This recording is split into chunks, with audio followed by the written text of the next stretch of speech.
Buen día y bienvenidos a un video más de geopolítica de Estamos Filosofando. Soy el doctor Alejandro y en estos videos me dedico a hacer una presentación muy breve y muy general, pero de los elementos más importantes y más fundamentales de un aspecto geopolítico. Puede ser que hable de algún accidente geográfico, de algún puerto, de algún país. El día de hoy vamos a hablar de China. China, pues es la segunda economía mundial, es desde hace mucho tiempo pues un gran competidor, una potencia política, económica, social incluso, y que merece una revisión. Por supuesto que China es un país milenario, es una civilización, tiene más de 5.000 años de historia. Y bueno, por eso es difícil catalogar y hablar de China porque es muy amplio lo que se puede discutir, pero aquí quisiera hacer una guía muy introductoria para que ustedes tengan las bases fundamentales de lo que consiste este gran país.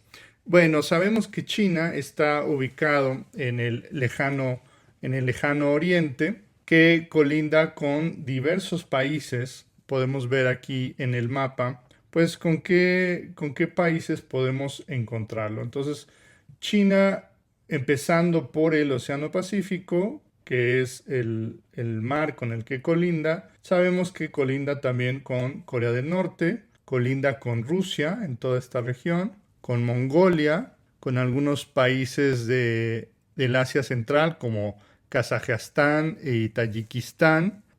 También tiene un poquito de frontera con Afganistán, con Pakistán, con la India, con Nepal, con Bután, también con Myanmar, con Laos y con Vietnam. Es un país enorme, como ustedes pueden verlo, es uno de los países con mayor extensión del mundo. Y bueno, como hemos hablado en otros países, la situación social, la situación económica y política de un país tiene que ver mucho con su geografía. China cuenta con muchas ventajas geográficas. Por ejemplo, tiene esta colindancia con el Océano Pacífico que le permite tanto protección como el comercio.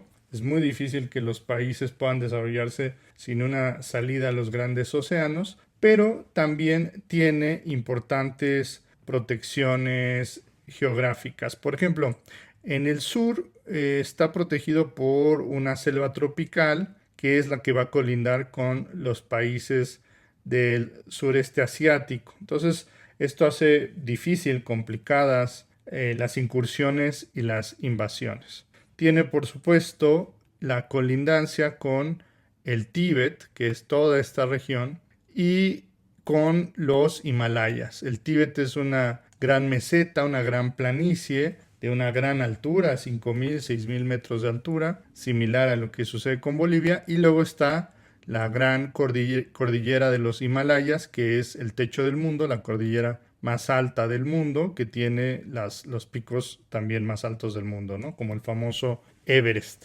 Entonces, de todas las protecciones geográficas, yo creo que entre una cordillera y el océano son las que uno preferiría, ¿no? Y pues qué mejor que la cordillera del Himalaya, que además no solamente provee de protección, sino que también provee de agua. Las grandes cordilleras, las grandes montañas, son grandes captadores de agua por precipitación. Y entonces esto genera varios ríos. De aquí nace el río Mekong, que va hacia Laos, hacia Vietnam y hacia esta región. Nace el famoso río Amarillo, que es el río que va al norte de China, y el río Yangtze, que va hacia el sur. Estos son dos enormes ríos. También el Mekong es un gran río, pero China no alcanza a tomar tanta extensión del río, pero sí alcanza a tomar la parte de las alturas del río, lo cual le permite construir una serie de presas y controlar este río y de hecho poner en jaque a los países que están río abajo, porque si pone presas pues disminuye el caudal de agua. Entonces aquí tiene un control importante en la geopolítica local, porque pues si China decide poner presas o reducir la presión, pues deja sin agua prácticamente a 3 países, ¿no? A Laos, a Camboya y a Vietnam.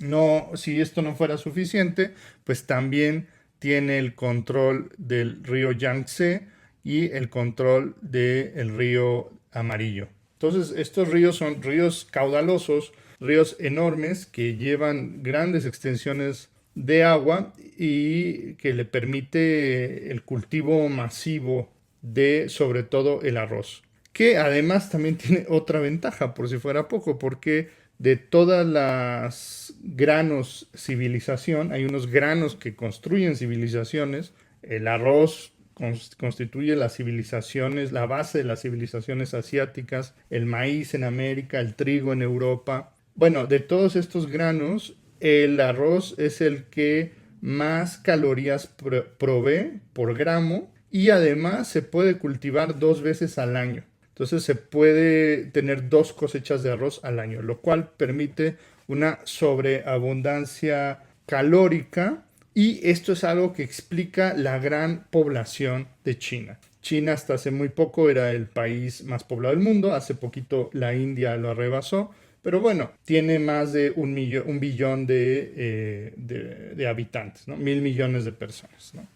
1.400, 1.500 por ahí está, es una locura. Entonces, ¿cómo es que tienen tanta gente? Bueno, pues porque tienen estos grandes ríos, tienen el arroz y tienen grandes extensiones de tierra cultivable, ¿no? Que es toda esta región que se encuentra aquí. Sobre todo el sur de China, porque el sur es más húmedo y más tropical, el norte es más seco y más frío, pero pues toda esta región le permite la cosecha del arroz debido a que hay extensiones de planicie, hay extensiones de agua y tienen pues este grano maravilloso que es el arroz. Pero estábamos nosotros hablando de las fronteras geográficas, entonces ya hablamos de la selva tropical que tiene al sur, tiene la meseta del Tíbet y la frontera con la India, que es un rival geopolítico importante de la región, con los Himalayas, y tiene también los grandes desiertos del norte, ¿no? El desierto del Gobi, que es de los desiertos más secos del mundo, ¿no? El Gobi después paulatinamente se convierte en las estepas de Mongolia, donde siempre ha habido civilizaciones nómadas hasta el día de hoy y de donde salieron los famosos mongoles con Genghis Khan. Entonces pueden ver ustedes que China está protegida por casi todos sus confines. Tiene protección en el este, aquí está protegido por el océano, está protegido al sur por la selva, está protegido al oeste por los Himalayas y al norte por el desierto del Gobi. Pero pueden ver ustedes que hay una gran entrada, hay una planicie que no tiene montañas, que no es desértica, que es esta que está por aquí. Este siempre ha sido, digamos, el talón de Aquiles de la civilización china porque ahí no hay una protección geográfica importante. Hay algunos ríos, es una región semidesértica, pero no es desértica. Entonces por ahí hay una entrada que históricamente ha sido una amenaza para la civilización de los chinos. Pueden quizás inferir para dónde voy, porque hay una gran estructura históricamente reconocida, importante, que es la célebre muralla china. Durante muchas dinastías a lo largo de 5.000 años se construyeron una serie de fortificaciones, de protecciones que justamente lo que hacían era tapar, prevenir la entrada de invasores en esta región que estaba desprotegida. Entonces, la muralla china conecta desde el mar Amarillo, conectado con el Océano Pacífico, hacia los linderos del desierto de Gobi. Por eso, pues durante tantas dinastías, porque China, como ustedes saben, ha pasado por distintas etapas en su historia, lo que se solía hacer, pues, era cada dinastía que llegaba reforzaba o construía un nuevo fragmento de la muralla china para darle protección. Entonces, de esa manera Es una obra, por supuesto, maravillosa, es una obra de ingeniería sin igual. Existe la leyenda, el mito de que es una obra que se puede ver desde el espacio. Esto no es correcto, no se alcanza a apreciar la muralla china desde el espacio, pero tiene una extensión impresionante y que efectivamente sirvió como una barrera, una protección importante para la defensa de China. No totalmente inexpugnable, porque los mongoles lograron conquistar China y los famosos Kanes, ¿no? Lograron volverse los emperadores durante un tiempo. No era, digamos, infalible, pero digamos que hizo un trabajo de defensa bastante significativo a lo largo de milenios. A lo largo de milenios, ¿no? Es una obra maravillosa. Entonces, con estas consideraciones pueden ver por qué es tan importante y por qué es tan famosa la célebre muralla china. Entonces, ya con la muralla podemos ver que está completamente blindada la geopolítica de China. Fue importante para China también durante sus años de expansión en el siglo XX de llevar sus fronteras a las regiones que les permitieran controlar mejor estas fronteras naturales. Entonces, por ejemplo, en el norte está la provincia de Manchuria, pues que lo que hace es extiende hacia el norte esta frontera, pues para darle un colchón a la geopolítica china para respirar de alguna manera, hacer frontera con Corea del Norte, digamos, tapar un poco ese agujero que podría estar. Corea del Norte sirve como un buffer state, como un estado colchón, para hacer, digamos, un estado intermedio entre una Corea del Sur hipercapitalista y una China que se dice comunista. Pero también vamos a hablar de si China es comunista o no, porque eso es todo un tema. Los grandes rivales de China, pues siempre han sido Corea, siempre ha sido Japón y pues recientemente Taiwán. De alguna manera quizás Singapur también, que está al sur, pero estos son los grandes rivales de Corea, pues porque son sociedades hipercapitalistas en contra del sistema de Estado único comunista. Entonces está Manchuria, está lo que se llama la provincia de Mongolia Interior, que es esta provincia que está acá. Lo que hace pues es extender las fronteras de China hacia adentro del desierto de Gobi. Tenemos la provincia de Shanxi, que es esta, que también extiende la frontera hacia el desierto. Aquí habita una importante comunidad musulmana, los uigur, que tienen algunos problemas porque el gobierno central chino pues, necesita el control de esta región, entonces quiere asimilarlos culturalmente. Igualmente la famosa invasión del Tíbet en los años 50 y 60. ¿Por qué es importante el Tíbet? Porque nuevamente extiende la frontera hacia los Himalayas. Si, digamos, otra potencia extranjera, digamos la India, se hiciera de la meseta del Tíbet o el Tíbet fuera independiente, pero fuera parte, un socio comercial y político de una potencia exterior, pues China estaría muy vulnerable porque ya está del otro lado de la frontera de los Himalayas y entonces facilitaría mucho una invasión. Entonces, aquí estos estados propiamente no son estados donde habiten chinos étnicos de la etnia Han, que es el chino común, el que vive en esta región, en la China interior. Entonces, pues la dinastía Han dejó como legado pues una cultura que es la que conocemos tradicionalmente como la China, que es la que habita en esta región, un lenguaje, una cultura, unas ciertas creencias, y pues estas regiones exteriores más bien son otras etnias distintas, pero que China por una necesidad geopolítica pues se ve obligada de ocupar, por no decir invadir, pero digamos que la China cultural pues, se encuentra en esta frontera. Y esto además coincide, curiosamente, con una realidad de la densidad de población que pueden ver en el siguiente mapa. La gran mayoría de los habitantes de chinos habitan en esta raya, a partir de esta raya arbitraria, digamos. El 94% de los chinos habitan en esta región y solo el 6% habitan en esta región. ¿Por qué sucede esto? Bueno, pues porque esta zona, como vamos a ver en nuestro mapa, es la región que es más húmeda y más cálida. Entonces es donde se permite, digamos, el mayor cultivo y por tanto la mayor población. Sobre todo lo más pegado a la costa, ¿no? Las costas pues tienen varias ventajas de defensa, ventajas también de comercio, lo cual también incentiva el crecimiento poblacional, e incluso también ventajas alimenticias, porque te puedes alimentar también del mar. Entonces, los grandes centros poblacionales se encuentran pues en esta región, ¿no? En esta región que está aquí. Aquí, en esta zona. Aquí lo pueden ver, ¿no? Pueden apreciar entonces cómo la región más densamente poblada se encuentra en las costas.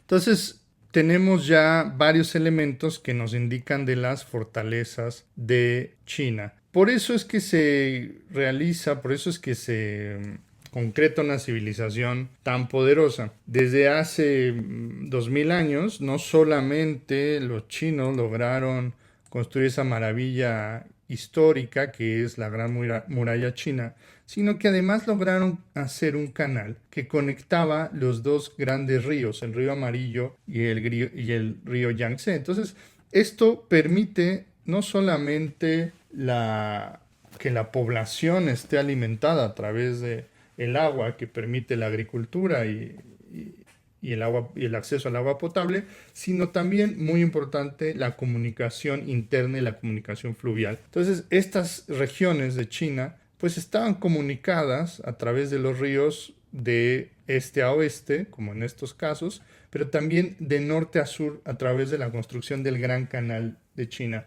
Muchas personas conocen la Gran Muralla, es muy famosa, pero pocas personas saben que los chinos desde hace milenios construyeron también el Gran Canal chino, que permitía la comunicación entre estas regiones.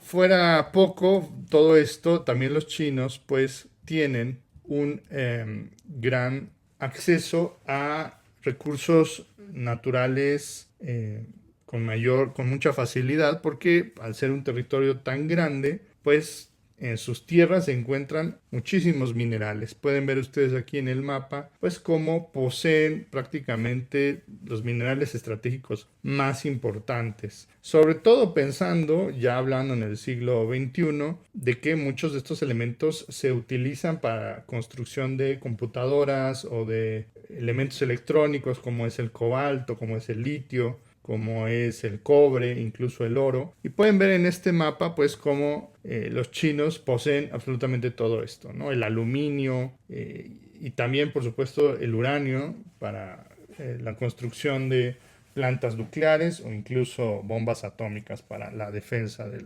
territorio. Y además de eso también poseen una cantidad enorme de poder hidroeléctrico.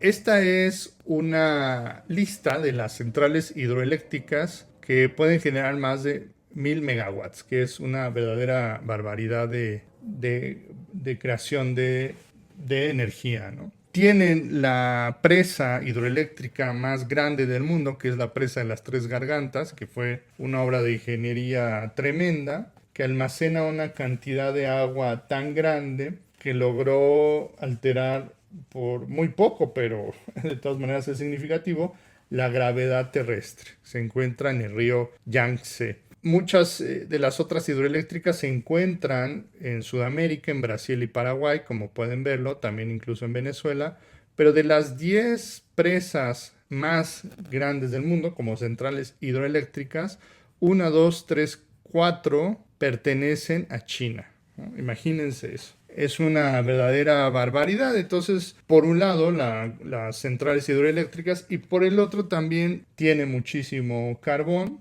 tiene unas cantidades tremendas de carbón, lo cual pudo generarles energía eléctrica durante décadas, pero también es uno de los grandes contribuyentes de emisión de gases de efecto invernadero que están contribuyendo al cambio climático. Entonces, China también está teniendo muchísimos problemas de contaminación, de polución, también en las ciudades por el uso del carro, y por eso también China se ha vuelto un impresionante impulsor de los carros eléctricos. De hecho, pues ya están dominando los mercados porque ellos se pusieron las pilas literalmente para sacar adelante esta tecnología y bajar los costos, ¿no? Era un tema, digamos, de contaminación, pero también es un tema estratégico, ¿no? Porque sabemos que el mundo tiene forzosamente que moverse hacia las energías renovables y los chinos pues se vieron muy hábiles para esto. Ya aquí en México ya están entrando muchísimas marcas de carros chinos. Yo creo que no tardaremos todos los mexicanos y latinoamericanos en manejar carros chinos eléctricos, cosa que si tú hubieras pensado hace 10 años esto, pues hubiera sido prácticamente una verdadera locura. Entonces, estas son algunas de las ventajas que tiene China para, digamos, crecer y sostenerse internamente. Si hay una economía y si hay una sociedad estable en el interior, pues también esto permite el desarrollo del comercio y sobre todo el desarrollo de la influencia geopolítica que una región o un país puede tener también hacia el exterior.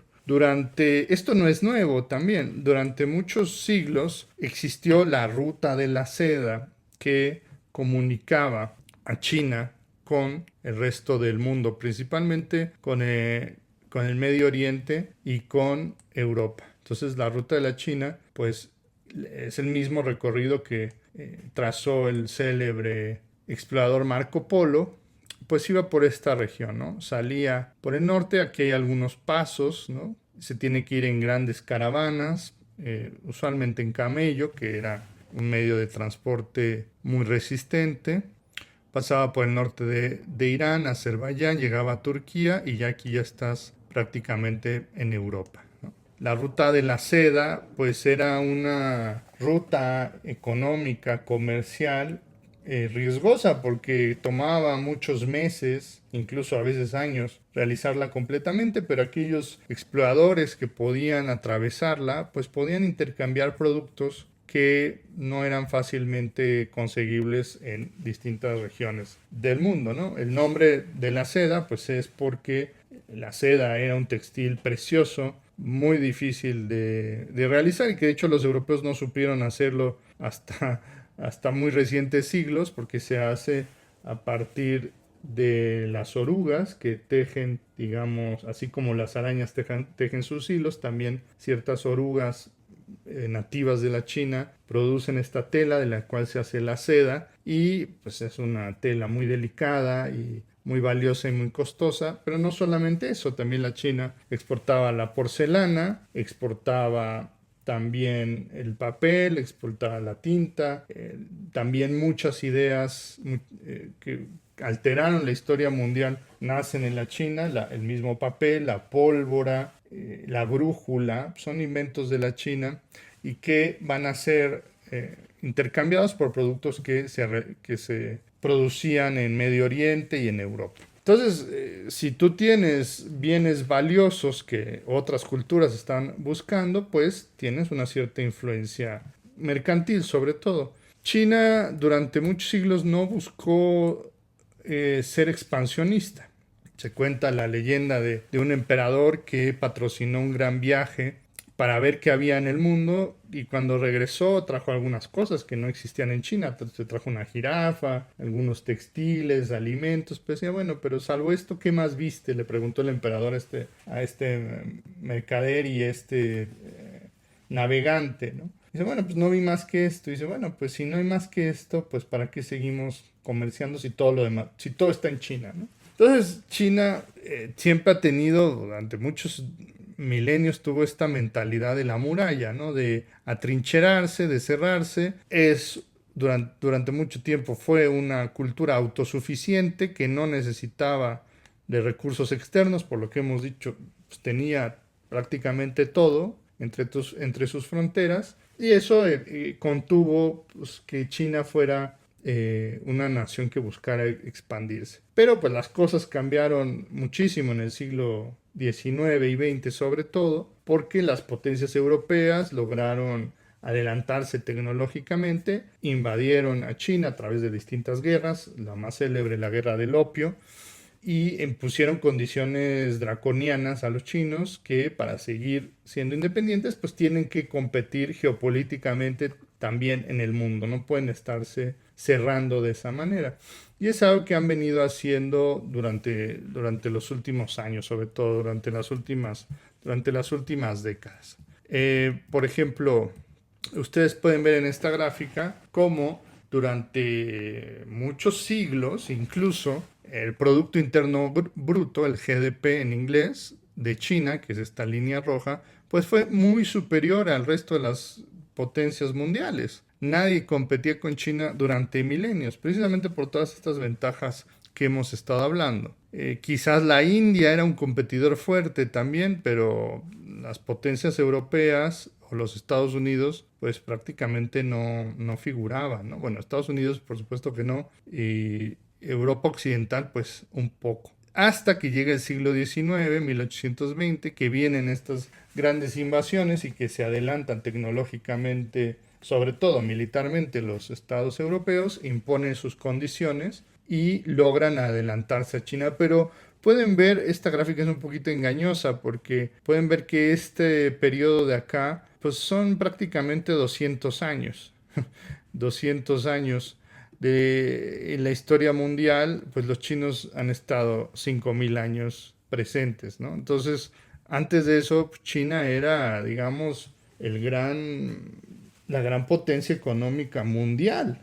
Nadie era tan rico y nadie producía tanto como los chinos hasta este terrible siglo XIX, ¿no? Que los chinos lo llaman incluso el siglo de la deshonra, ¿no? O el siglo de las humillaciones, precisamente por estas invasiones que sufrieron por las potencias occidentales. Entonces, digamos que China, que en las últimas décadas, a partir del 73, como pueden ver aquí, está recuperando su lugar en el mundo, no es algo que debería sorprendernos. Es lo habitual en el mundo, es esta potencia que ha tenido China a lo largo de muchos siglos y que su gran competidor pues son los Estados Unidos. En el video anterior de geopolítica hablábamos que también Estados Unidos es una región, es un país con muchas ventajas geopolíticas. Entonces, oye, ¿por qué China y por qué Estados Unidos están compitiendo? ¿Por qué son el 1 o 2 de la economía? Bueno, pues por el tema geopolítico. No se vayan con estas ideas raciales, ¿no? De que hay razas superiores o de que su cultura tiene algo que la nuestra no tiene. No, hay unas condiciones geográficas, hay unas condiciones geopolíticas que favorecen que unos estados y que unas regiones sean más prósperas y más ricas que otras. Simplemente esa es la realidad, ¿no?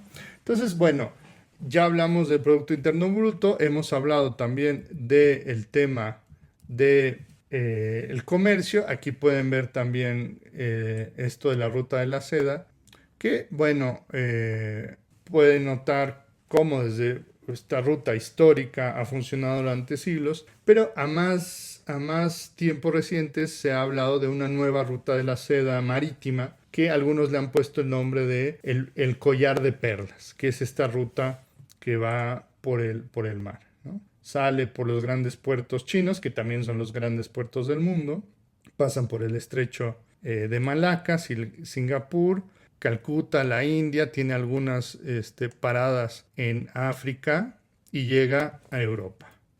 Aquí podemos ver el collar de perlas, cómo sirve como un gran, digamos, impulsor de los intereses geopolíticos chinos. Y la idea que tiene China pues es buscar asegurar ciertas rutas y ciertos puertos que favorezcan el comercio ininterrumpido. Entonces, saliendo de China, de sus grandes puertos, como pueden ver, tiene que trazar y tiene que ir por regiones que pueden ser regiones competidas geopolíticamente por potencias extranjeras, particularmente por estados y naciones aliadas a los Estados Unidos. La ruta habitual, voy a elegir otro color porque ese no se va a ver. La ruta habitual de China, la que funciona hasta el día de hoy, va por el estrecho de Malaca, va por aquí. Pero el problema es que Singapur es un aliado de Estados Unidos y pues Estados Unidos y China se encuentran en una competencia hasta el momento económica, esperemos que no militar, y pues sería mucho más ventajoso para China que sus grandes embarcaciones y sus grandes productos no tuvieran que cruzar por puertos amigables a los Estados Unidos. Por eso ha, por ejemplo, favorecido o está impulsando la creación de un canal en Tailandia que, digamos, no tenga que cruzar a través del estrecho de Malaca. Este es el canal de Kra. Vámonos un poquito hacia Tailandia. Aquí está Tailandia. Entonces, esta región, yo ya he hablado del estrecho de Malaca en otras ocasiones porque su importancia geopolítica es totalmente fundamental. Por aquí es donde suelen irse las grandes rutas económicas de Europa a China y viceversa. Pero como Singapur es el Singapur que está acá, es el gran puerto que controla el estrecho de Malaca y que es un aliado de los Estados Unidos, China preferiría pues no tener que pasar por ahí. Entonces está impulsando la construcción de un canal marítimo similar al canal de Panamá que fuera por cruzando Tailandia. Entonces esto además que le favorece no tener que pasar por una región controlada por un aliado de Estados Unidos, además pues le baja algunos kilómetros a la ruta porque no tiene que dar esta vuelta. Entonces eso también es económicamente viable porque entre menos kilómetros menos combustible y menos horas o días de tránsito, ¿no? Eso pues sería muy favorable para China, entonces está impulsando la construcción del canal de Kra. Y a lo largo de la ruta pues tiene varios puertos amigables, ¿no? Tiene varios puertos que evitan, digamos, a sus competencias, ¿no? Por un lado, la competencia de los aliados de Estados Unidos, tratar de evitar aquí puertos de la India, se puede ir a Sri Lanka, se puede ir a distintas islas del Océano Índico, puertos en Somalia, puertos en Sudán, el canal de Suez y así llegar a Europa, evitando pues estas bases que son bases norteamericanas o puertos de la India. Este gran complejo es llamado el collar de perlas. ¿Por qué es llamado así? Porque la idea de los chinos es ubicar distintas perlas, distintas regiones amistosas a sus intereses, donde pueda hacer escala, donde pueda comerciar y donde tenga una protección económica, política y militar para pues lograr sus objetivos comerciales y económicos. De todas estas regiones, la que resulta más estratégica de todas para los chinos es el mar de sur de China, así es llamado, que es este mar que está aquí. ¿Por qué es tan importante? Bueno, aquí en este mapa se alcanza a ver. Este mar es tan importante porque por aquí pasan las rutas comerciales de entrada y de salida de China. Entonces es muy importante esta región, es digamos crucial. ¿Qué problema tiene China? Que en esta región hay muchos países, o ya sea aliados de Estados Unidos o ya sea competencias locales, que están, digamos, peleando por el acceso y el uso exclusivo de las aguas de estas regiones. Entonces eso hace, digamos, complicado esta región. Hay un famoso mapa que se hizo a principios del siglo XX que se llama el mapa de las 9 líneas, que busca reclamar todo el mar del sur de China, todo esto para uso exclusivo de los chinos. Y es algo que ellos están, digamos, peleando hasta el día de hoy. Aunque, digamos que el derecho internacional marítimo señala distintos criterios para que los distintos países de la región tengan acceso exclusivo a este océano. Entonces, por ejemplo, Filipinas, que está aquí, que es otro aliado de Estados Unidos, busca que se le reconozca todo esto como un mar propio, como una zona exclusiva.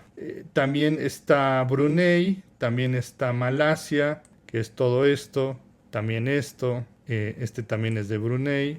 Está lo que Vietnam también reclama. Entonces, digamos, si se concediera que esto pertenece a estas naciones, se vería comprometido el acceso libre, completamente libre de los chinos para comerciar o incluso también para pescar en esta región. El criterio es que a partir de la costa de cada país se le otorga 200 millas náuticas para poder usar uso exclusivo de esta región.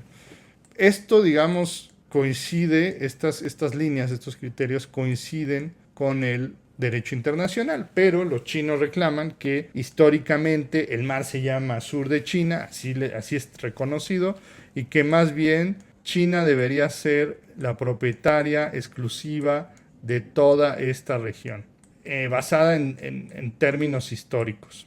Bueno, que es, digamos, una defensa válida, pero un poco tenue, porque los otros tienen una justificación mayor, que es, bueno, lo que sucede es que nosotros estamos más cerca de esta región, China está hasta acá, o sea, está bastante lejos del llamado mar del sur de China, no tendría por qué hacer estos reclamos. Entonces a China se le ocurrió una idea y dijo, bueno, si el criterio es que haya tierra firme, pues lo que vamos a hacer es vamos a construir islas artificiales en el medio del mar, las vamos a reclamar como chinas y a partir de ahí nosotros reclamamos esta región como propia. Entonces hay unas islas que son estas islas Paracel y otras islas que son las islas Spratly que han llegado los chinos a agrandar. O sea, ahí había unas pequeñas rocas en medio del mar y han llegado los chinos y han dragado el mar y tirado tierra para construir bases militares, puertos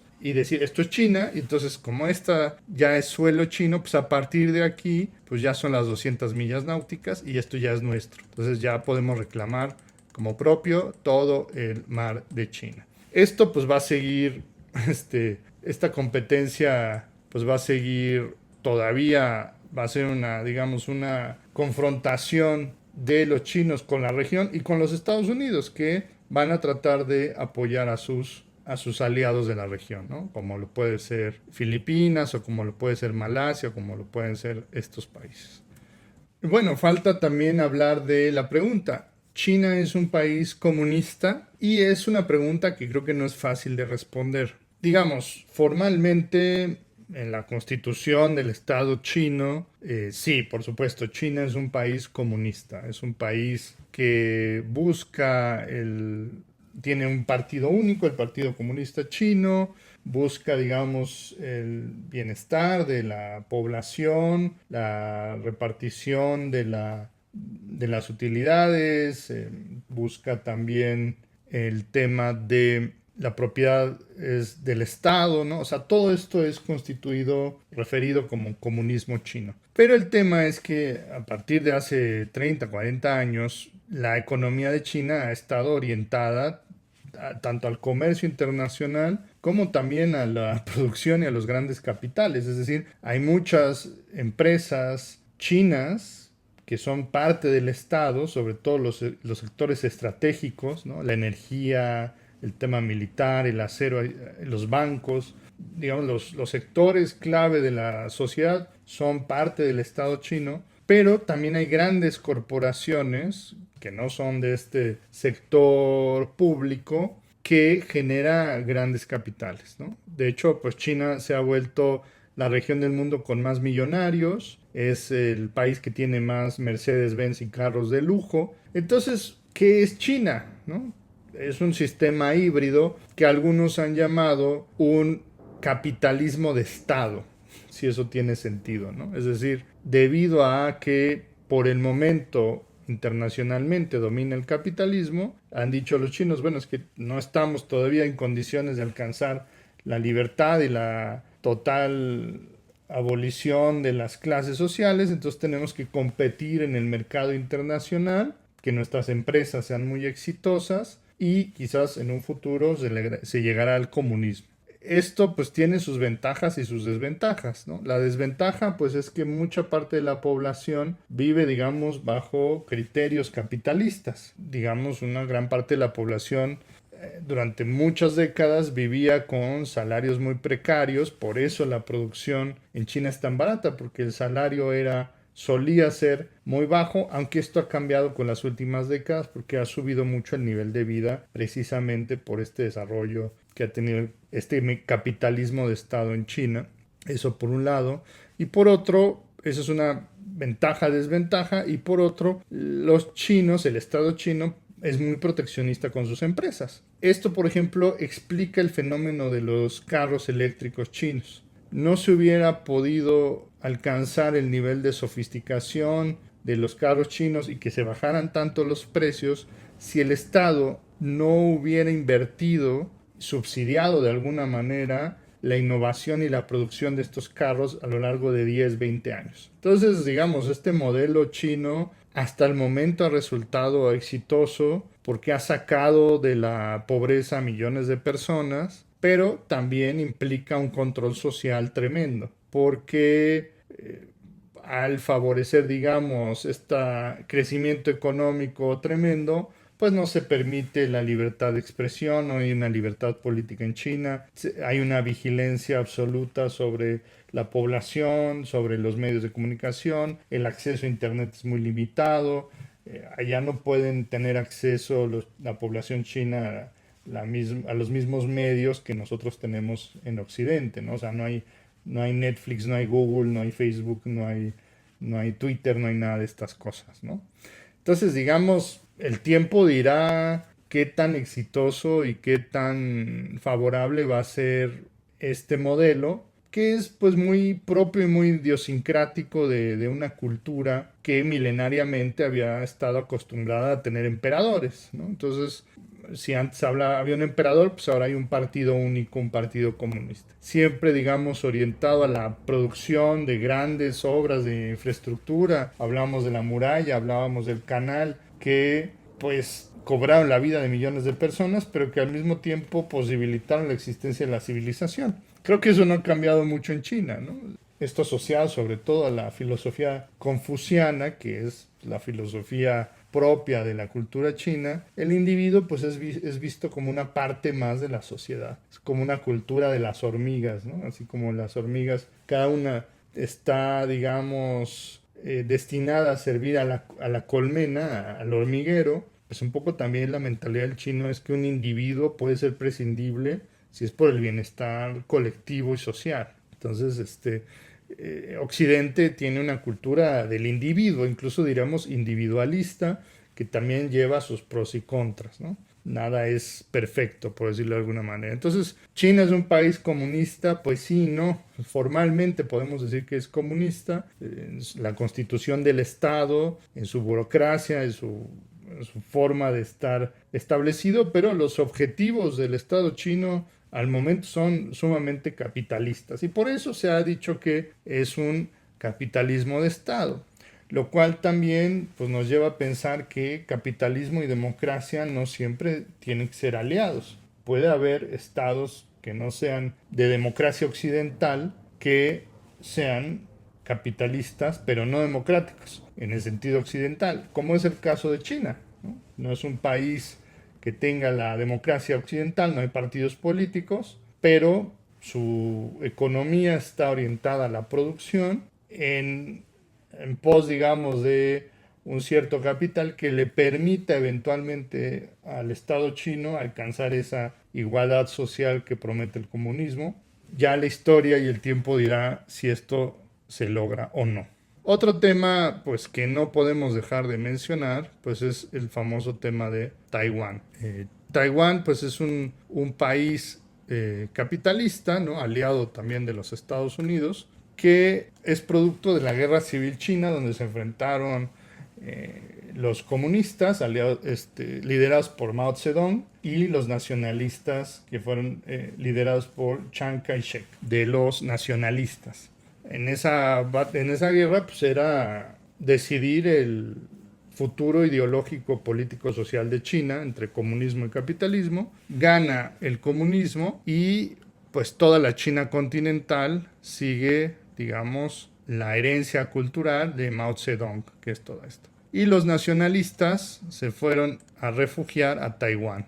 Cada una de estas dos naciones se dicen la auténtica China, es decir, la República Popular de China, pues dice que Taiwán es parte integral de su territorio y Taiwán, la República de China, lo que dice es que la China continental es parte de su territorio, ¿no? Entonces, en esa, digamos, disputa geopolítica llevan 70 años enfrascados, pero pues quien tiene la ventaja, pues es la China continental, por la razón de que pues, tienen mucha más población, mucho más territorio, y finalmente pues, el reconocimiento de las Naciones Unidas.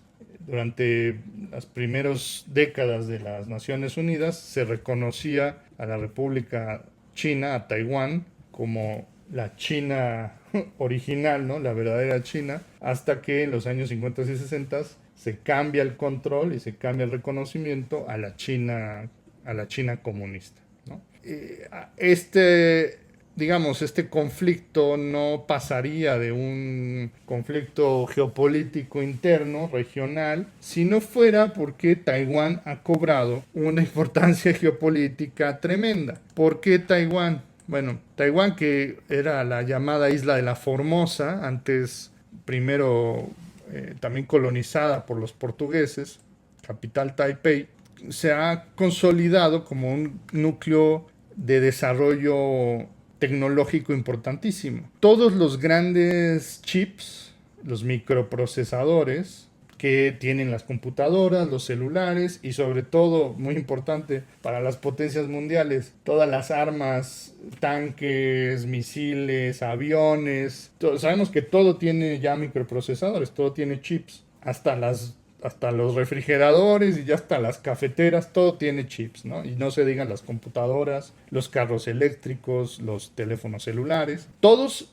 la gran mayoría, se producen en Taiwán. Se diseñan en Estados Unidos o se diseñan en Europa. Hay partes en distintas, o sea, la línea de asamble es mucho más grande que lo que se hace en Taiwán, pero en Taiwán se lleva el ensamblado. Y ahí es donde están las grandes fábricas y ahí es donde están, digamos, el conocimiento de cómo se producen estos chips. Entonces, imagínense la importancia que tiene Taiwán para el mundo. Por supuesto que Estados Unidos es un aliado, digamos, incondicional de Taiwán por este tema de los chips y también porque es un freno contra la China continental, además del tema de los chips tiene una ubicación geográfica pues privilegiada, ¿no? Taiwán y China pues son como Estados Unidos y Cuba. Es una isla que está muy cerca del continente y que puede resultar militarmente problemática para estas grandes potencias, ¿no? Es como, digamos, una daga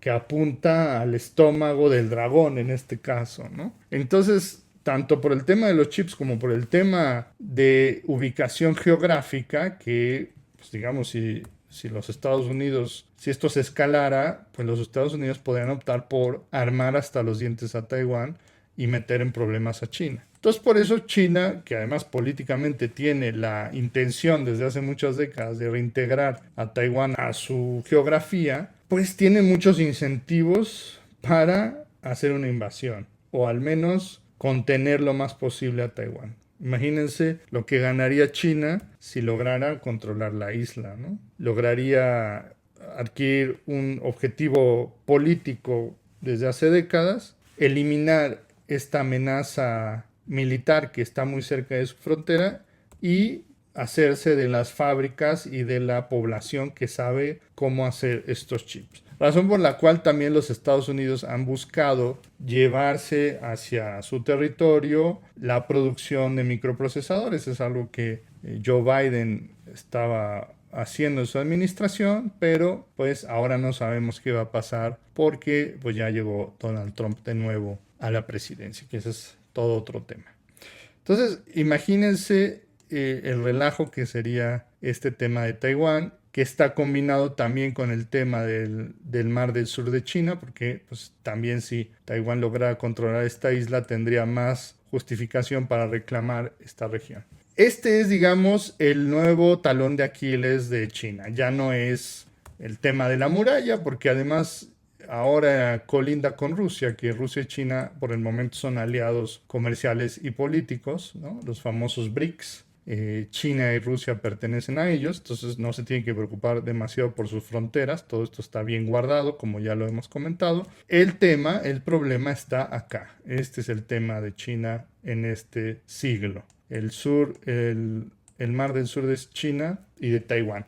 Y ya veremos pues cómo va a evolucionar ese tema a lo largo del futuro, pero Si, digamos, llegara a haber una confrontación militar en Asia, es casi una seguridad que sería por este tema y por esta región. Aquí es donde está caliente la cosa por el momento, no demasiado caliente, afortunadamente, y esperemos pues que siga así, ¿no? Por el bien del mundo, siempre conviene que haya negociación, que haya paz, que se llegue a acuerdos por vía diplomática y no por vías militares. Voy a dejar por aquí este video. Mencioné apenas bocadillos de cosas que se podrían mencionar sobre China, porque muchas cosas podemos hablar más, pero yo lo que quiero es, como siempre, es hacer una pequeña introducción, algunas provocaciones para que ustedes busquen sobre el tema, se informen más, y yo les dejo simplemente un tentempié, un pasabocas para que se enteren de algunos temas geopolíticos que considero relevantes. Espero que se encuentren muy bien. Muchas gracias por seguir este canal. Espero que les siga gustando. Déjenme en los comentarios sus sugerencias. Les mando un gran abrazo.